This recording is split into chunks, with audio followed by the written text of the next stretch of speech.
Hello people of YouTube, it's Deepak here, and welcome to the DCS news stream for the 5th of November 2022.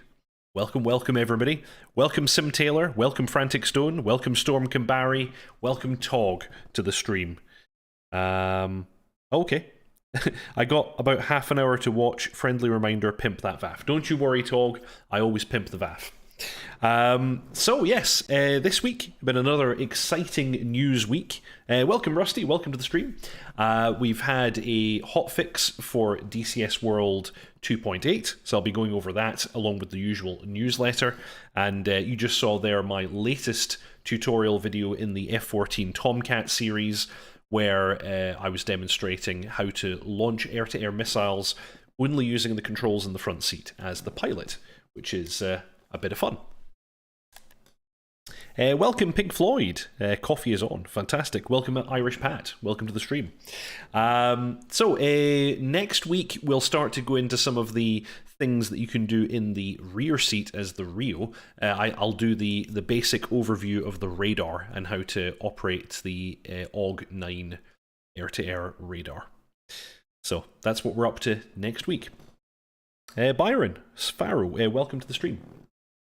So, as I always do, let's start with the Eagle Dynamics newsletter for this week. Let's have a little peek at this. Dear fighter pilots, partners, and friends, we're pleased to inform you that the DCS Halloween 2022 sale has been extended to the 7th of November at, well, basically midnight, both on the eShop and on Steam.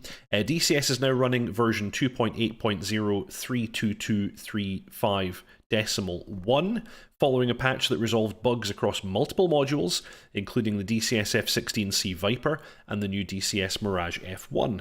To learn about all the recent improvements, please read the full changelog, which we'll be taking a little look at shortly. Flyer Leah, welcome to the stream. Oh yeah, AUG-9. Yeah, it's a very, very interesting bit of kit, and there's a lot to learn about, so it's going to be cool. DDD is like reading tea leaves. It's not that bad.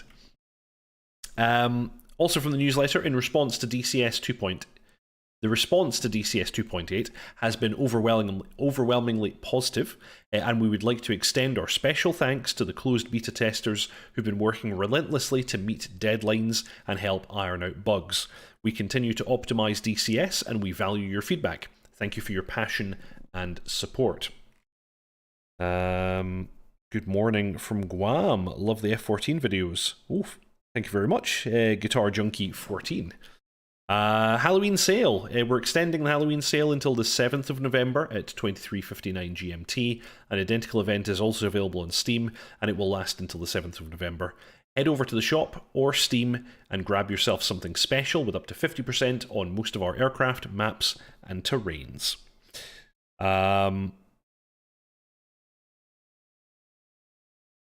Okay.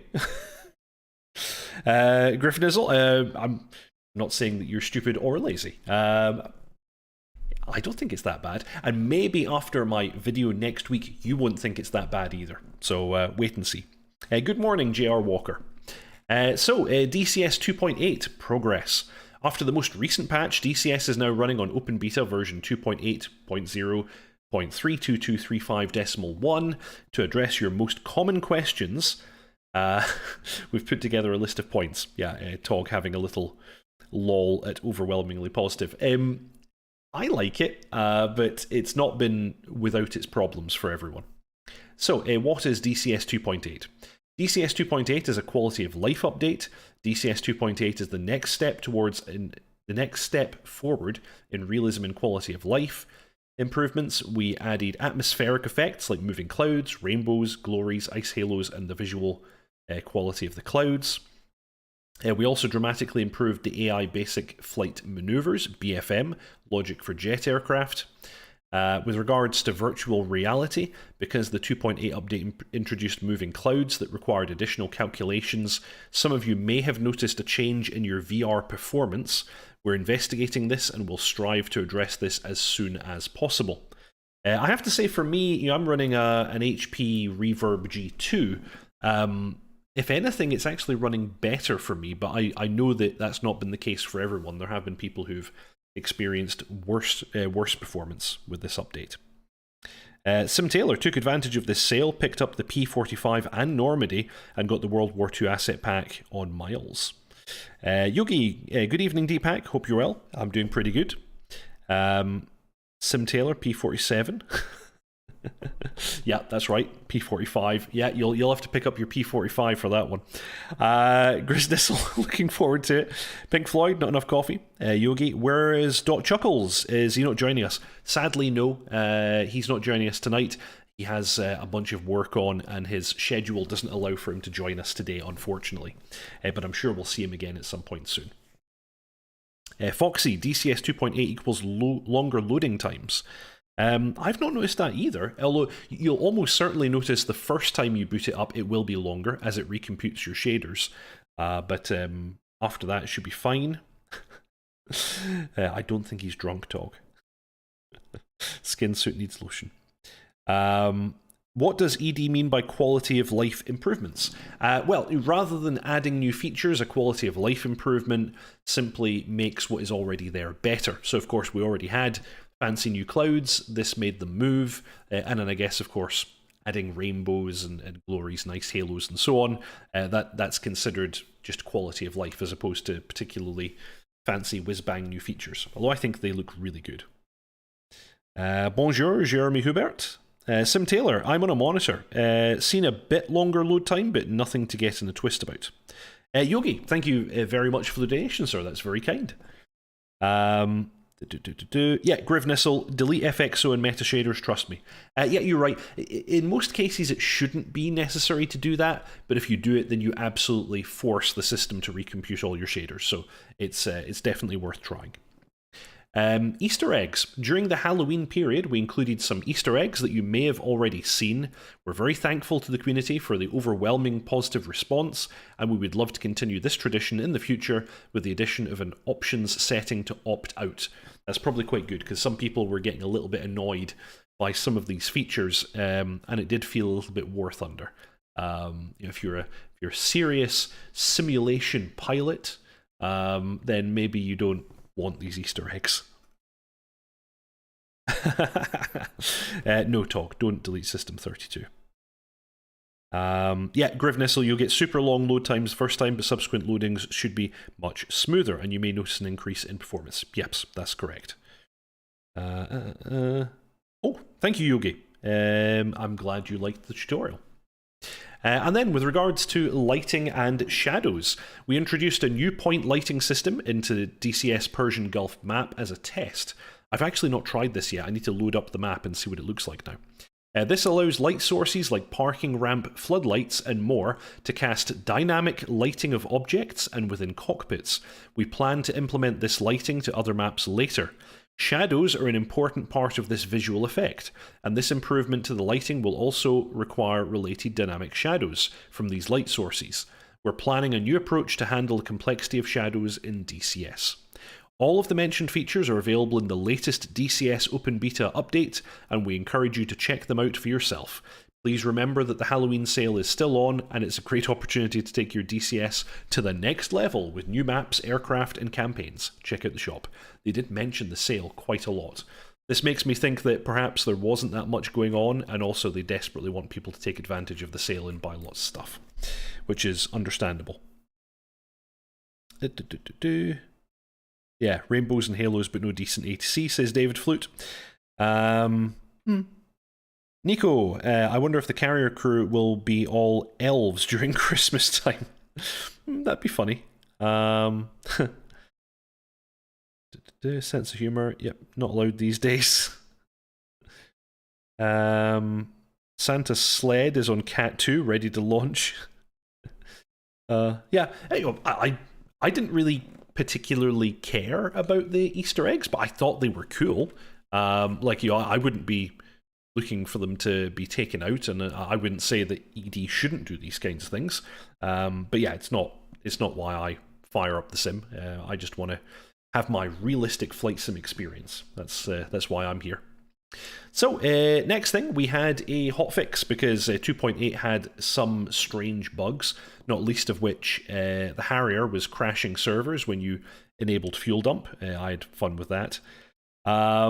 But yeah, overall, a bunch of fixes in this hotfix. Network protocol version was changed, which is, of course, notable. You always need to make sure that your servers and your clients are matching in their network version. Anything else exciting? Mostly fixes for a bunch of crashes.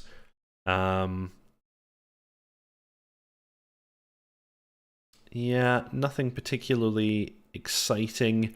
JF17, they had this brand new integrated configuration panel. I would take a little look at the forums, however, because actually for most people it's not working, and definitely it doesn't work with missions that were created prior to this patch. So in most cases what you're having to do is to resave your mission files, and then the configuration panel should work. As I understand it, this configuration panel and the updates and changes to the functionality for the ehsd and the Harrier were pushed accidentally. These were apparently in like an alpha branch that was submitted by Razbam and Deca, and ED accidentally integrated it, and so they're unfinished and buggy.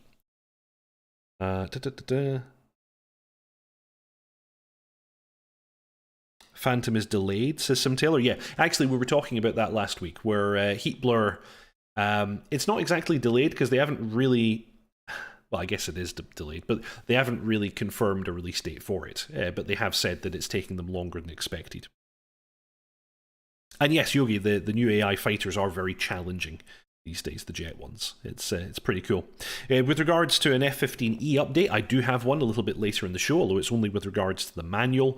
And with regards to the Eurofighter Typhoon, we've heard nothing. So no further updates as yet. Yeah, so the JF-17 got that. Harrier, they fixed the crash when we dump fuel. That one was a bit of fun. And then there's a whole bunch of changes to the ehsd, and I'm actually going to go over those separately because there was a couple of forum posts on Razbam's forum all about this, and we'll check that out together. And apparently the Mirage F1 has had a complete autopilot rework, which is kind of cool. It's going to be less aggressive in the altitude hold mode, and yeah, some other small updates. F14 fixed a crashed desktop when using Lantern, and A10 they changed the way the clock works. I guess that's good. So yeah, a pretty small update, but mostly fixing a bunch of crashes, which is always good to see. Now, into Razbam's part of the Eagle Dynamics forum, where they had two posts just this week talking about what they've changed with regards to the ehsd in the Harrier. So the first one is that they've changed the way that you import F10 mark points into the ATHS system. In the real world, this is used by JTACs to transmit 9 lines. What they've done now, it's kind of interesting, they've changed the way that the labels are done. So you don't need a blank label. Previously needed an initial blank label, and then it would import all the ones after that. It now doesn't do that. Also, previously it would update all labels created by all users. It now no longer does that. It will only actually import labels that you have created on your F10 page. So that's kind of cool. You can't import other people's marks, but they say here, we know that some of you used it to share points from a human JTAC to a Harrier player, and we're working on making so you have this ability again in the future, while still avoiding the loading of all other Harrier points on the map at the same time. We also know some of you used it as a workaround to create flight plans when arriving on public servers and share it with your flight. And we're also looking at ways for you to be able to create waypoints that you could share in a similar way on the F10 map. So this is almost like a DTC Lite kind of functionality, and they say that they are going to work on re-implementing that in some way. So that sounds pretty good. BD part of Razbam now? I don't know who BD is. Oh, yes, sorry. Yeah, he's working on the manual. Yes, that's correct. Yeah, he started on the one for the Harrier. They delivered the first 15 chapters, and we've never seen any more of it. Yeah, only hope of a 22 release is the Strike Eagle. I agree. I think the Strike Eagle is probably the only major one that we're going to see this year. and I'm very much looking forward to that. Yeah, also note that I've got a video all about the ATHS and the Harrier. Check that out. I go through the whole thing. And then the other post that we had this week, again from Razbam, but this time from Zeus himself, they've changed the way that waypoint offsets can be entered in the mission editor. This was a kind of rarely used functionality that we had in the Harrier, where people could actually define waypoint offsets in the mission editor before they actually got in the aircraft. Previously, you had to use a waypoint property. Now it's navigation target points, which are a standard feature of the mission editor. So the way that these work is that you can create navigation target points, and using the comment line, you simply mention #OS for offset, and then the number of the waypoint that this should be an offset from. So this is much, much simpler. This gives you a graphical way of placing the offset. So rather than creating the offset just using a bearing and a distance, you can actually graphically drop a point on the map and define that as an offset from any given waypoint. And you can see an example here of him having done that. There's waypoint 2, and there's his offset 2, and he simply created a... What was it again? It's a target point? Yeah, created a target point and gave it the comment #OS and then the waypoint number. I think this is a really nice improvement to the offset system and also to the ATHS and the Harrier, so that's pretty cool. Jep spoke to BD yesterday. He's delaying the AV8B manual due to the massive changes coming to it later by Razbam. Yeah, that makes a lot of sense, because the Harrier is getting a bunch of changes, most notably with the DTC and some other stuff, so I can understand that he doesn't want to tack it right now. Griff Nizzle, Smoothbrain needs more data. What's the point of an offset again? Well, in the real world, offsets are normally used for one of two purposes. Either your entire flight has a common flight plan, and so, for a target area, say waypoint 2 is the target, waypoint 2 will just be labeled like TGT for target, but if there are different targets, different desired mean points of impact, as the military call them, for different members of the flight, they would then be given offsets. So everybody has the one target waypoint designating the general target area, but then each individual aircraft is told, okay, from the target waypoint, your particular target is offset 030, 0.3 miles. And you enter that into your aircraft, and when you press offset, your waypoint designation will flip from the waypoint to the offset. Alternatively, some people, myself included, use it for defining an ingress point. So you may have an accurately placed target waypoint, but you then generate an offset from that, say 09020 miles, and you say, okay, that's your IP. And so rather than having to have a defined IP in your flight plan, you just make an offset from the target and say, yeah, we're going to ingress from the east 20 miles away from the target. So those are two common things that offsets are used for. Yogi, I noticed when you're on a server and you press the F10 button, I can see a lot more information, e.g. usernames against aircraft. That's correct. They've changed the representation of player aircraft. You can see the altitude, and you can also see usernames straight off the bat, which is quite nice. So those are the changes to the Harrier as of just now. I'm very hopeful that we're going to see a bunch more as well. There is still some missing functionality, and hopefully as the Strike Eagle approaches time for release, they'll actually have some development time for good old Harrier. Lastly, there isn't a huge amount of news this week. We got this update from Baltic Dragon on Twitter all about the F-15E Strike Eagle manual. He says here, the upcoming F-15E manual will be fully interactive. You'll be able to click on any of the panels and you'll immediately be taken to its description, and you can get back to where you were with one click. This is looking pretty cool. Of note, the data transfer module being right in the front of the cockpit there, and we did see a video from Razbam a couple of weeks ago where they showed off an animation of the cartridge being pushed in. So hopefully that means that we are getting the DTC for the F-15 at some point as well, which would be really, really good. Griff Nizzle, thank you. I'll try to keep the brain farts to minimum for the rest of the stream. No. This is why we're here. We're here to answer questions. We're here to talk about aviation. I'm trying to think, do I demonstrate those I don't know if I actually demonstrate those in any of my Harrier videos. They are kind of less often used things. I do have a video where I demonstrate the non-sequential routing, and I don't know if I demonstrate it in that one, because commonly something that I do is I create a waypoint offset, I waypoint designate it, and then I drop a mark point at that location, and I use that as an ingress on non-sequential route. Because you can't use a waypoint offset in a non-sequential route, or at least you can't use it in that way.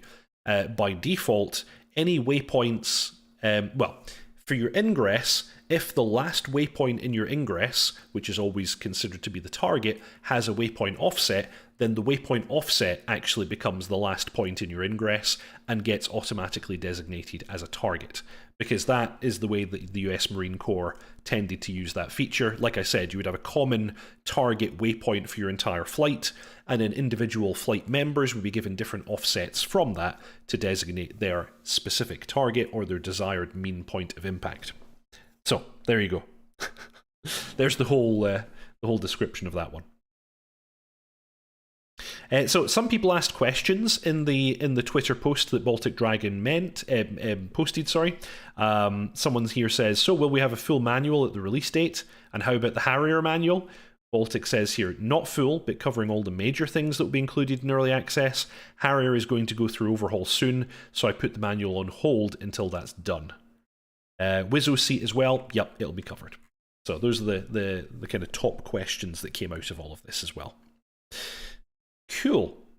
So, that is actually all the news that we have for this week. It was a pretty quiet week, not really that much going on, kind of as you would expect, given that DCS 2.8 just dropped last week, and we've just had a hotfix this week. So I don't imagine there'll be too much in the way of big changes coming shortly. Oh wow, Alpha Juliet. Welcome to the stream. Concerning the AV8B, it won't be that massive changes on the user side. Actually, the redo of the designation logic should simplify things, as the behavior of the HOTAS actions will make more sense and be very precisely documented. I have to say, I really like the new change that we got in 2.8. Where the waypoint increment is now only incrementing through the currently selected category. As I understand it, that is the realistic functionality, and then you have to push and hold to get to quick access, and then you can flip between waypoints, mark points, target points. So really, really liking that, and I'm really happy to see that work is going into the Harrier. This is like super, super good. Harrier is where I spend most of my time, and I think it's a fantastic module. So very, very happy.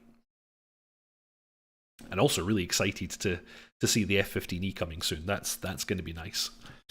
Cool. So what I'm going to do while I'm waiting to see if other people say anything in the chat that I can respond to, I'm going to pimp the VAF, as I often do. So the Virtual Air Force, the VAF, is a online virtual squadron that was originally started by myself and dotChuckles. We fly DCS World exclusively, and we have an opt-in milsim approach, where if you want to, you can join the squadron as a freelancer and fly any module that you would like. You're then able to, you don't have any mandatory training, you can fly as and when you want to, you can join our training sessions or not, you can fly our Thursday mission nights as you like. And then we also have the ability to join numbered squadrons inside VAF, which are dedicated to particular airframes, where you will get mandatory training, you'll be able to do your type rating in a particular aircraft, and then have additional qualifications thereafter, which are optional and are also available to you. We currently have squadrons for the Harrier. I'm the squadron leader for the Harrier. We also have the F-14, the F-16, the F-18, the A-10, and the Apache. So if you're interested in flying any of those aircraft, or in fact any aircraft, please come along and join the VAF. You'll see that the Discord link is posted in the chat there. It's also in the show notes below if you're watching this after the fact. We do training nights every Tuesday at 8 PM UK time, and we also do missions on Thursdays, also at 8 PM UK time. We've also just recently started up a North American part of the Virtual Air Force. I forget exactly what times they're flying, But check out the Discord. There's a separate section for North America. I believe they're primarily flying, was it PDT? I can't exactly remember. But certainly a North American time zone. Pink Floyd, do you have any feedback or opinions on the MB339? I'm still on the fence. Would like to see a quick review video. I've only flown it a little bit. I've taken it up a number of times. I think it's really good. I think it's a very, very nice module.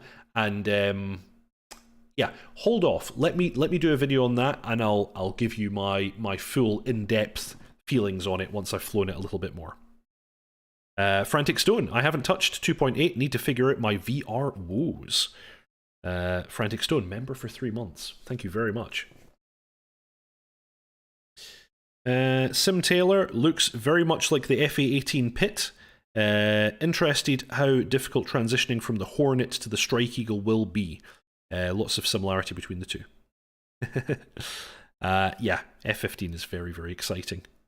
Ooh, Black Shark 3, yeah. Black Shark 3, you know, I flew the Black Shark a lot in the early days. I haven't touched it recently, but it is a really cool aircraft, so maybe I'll get back into that. Tell them about the cool stuff you're doing for the VAF. I don't know if that's really ready yet.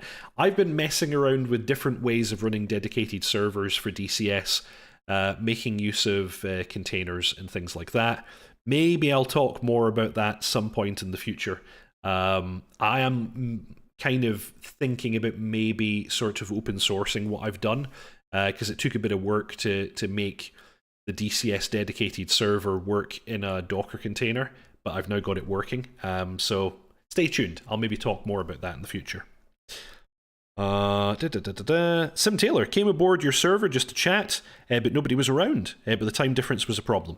Yes, almost everybody who's currently on the server is in EU time zones, but we are expanding our presence in North America, so if you're in a North American time zone, please drop in. And if you have dropped in the past and didn't see anyone around because we weren't in your time zone, try again. There are more North American people there now. No F-18 squadron. No, we do have an F-18. Did I miss? I'm pretty sure I didn't miss F-18. We have F-14, F-16, F-18, Harrier, A-10, and Apache. And as Frantic Stone says, 69 Tactical Fighter Squadron, that's the F-16 in North America.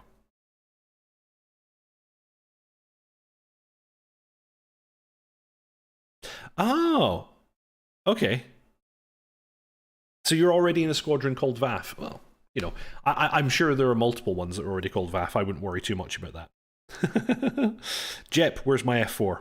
Not yet. Sorry, coming. Speak to Heatblur. They'll tell you. Oh, or do you mean the A4? Because that's something I do still need to work on. Irish Pat, you're very, very welcome. It's always my pleasure. Oh, and Griff Nizzle, thank you very much for joining Deep Hack's ground crew. I salute you, sir. Absolutely fantastic. So, actually, with that in mind, that's basically the end of the news stream. There wasn't that much going on this week. Thank you very, very much, by the way, Alpha Juliet, for dropping in. I really appreciate that. I love the work that you guys are doing. I'm a big fan of Razbam, and of course, a big fan of the Harrier. So, thank you so much for dropping in. Very much appreciated.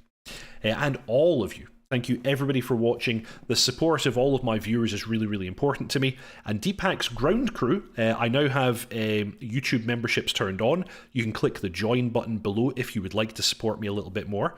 And I've called it Deep Hack's ground crew. Current members of the ground crew, big shout out to you all, are Channel Right, Frantic Stone, Storm Kimbari, Byron Farrow, Leo Netzel, Harish Rajan, Pink Floyd, Mangash, J.R. Walker, Chandro Hedgewald, and just today, Griff Nizzle. Thank you very much. Oh, and thank you, Irish Pat, for the contribution. That's very, very kind of you, sir. Okay. So, yeah. Thank you very much, everybody. If you haven't already, please subscribe, like, and comment. That's also a great way of supporting me and the channel. Fly safe, and I'll see you all next time. Ta-ta.